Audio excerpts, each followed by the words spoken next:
Prostřednictvím tohoto videa vám chceme ukázat naši nejoblíbenější trasu k procházce. Zde je mapka této trasy. Začínáme u našeho domu z apartmány a po městské pláži pokračujeme k přístavu.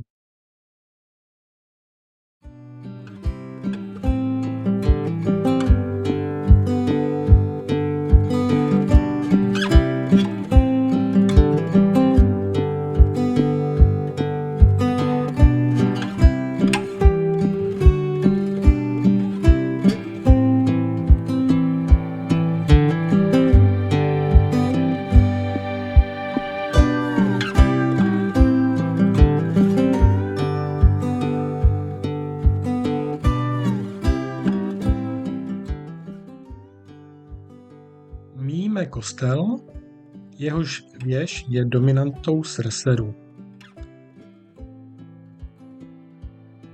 Posuďte sami, není to nádhera?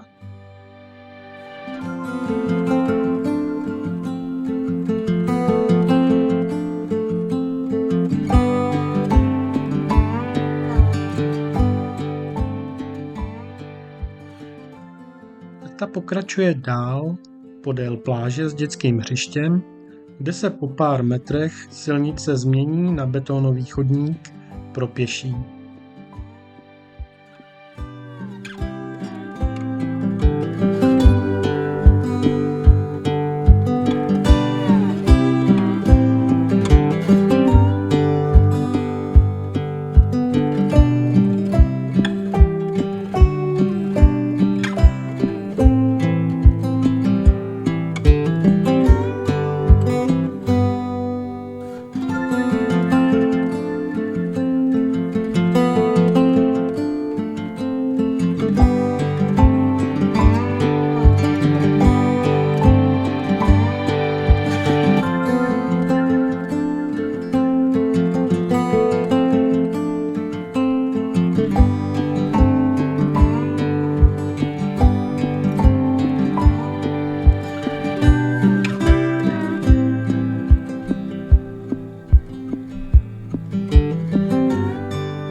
Tento chodník pro pěší je ideální na zdravotní procházky.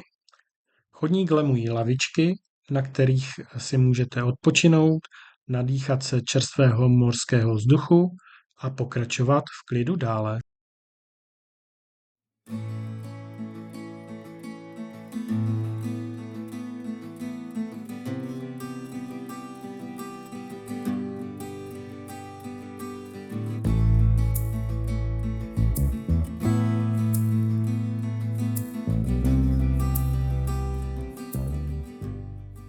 Tato trasa je také ideální na pravidelné běžecké tréninky po celý rok.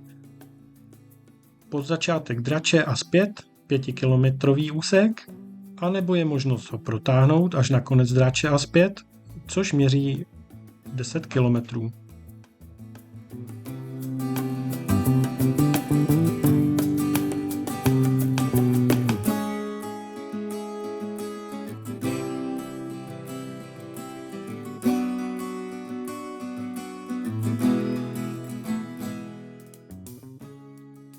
Tady se dostáváme již do samotného Drače, kde vidíte jeho přístav, kde kotví spoustu malých lodiček a za ním se nachází kavárna, v které si můžete dát kávu, vychutnat si krásné výhledy na klidné moře a před cestou zpět si odpočinout.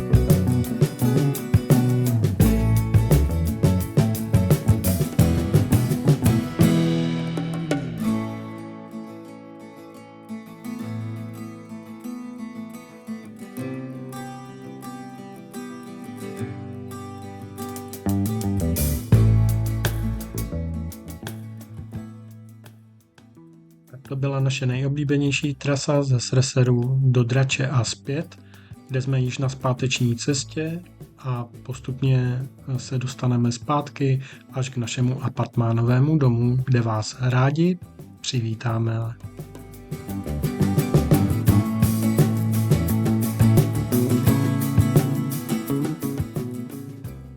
Těšíme se na vás.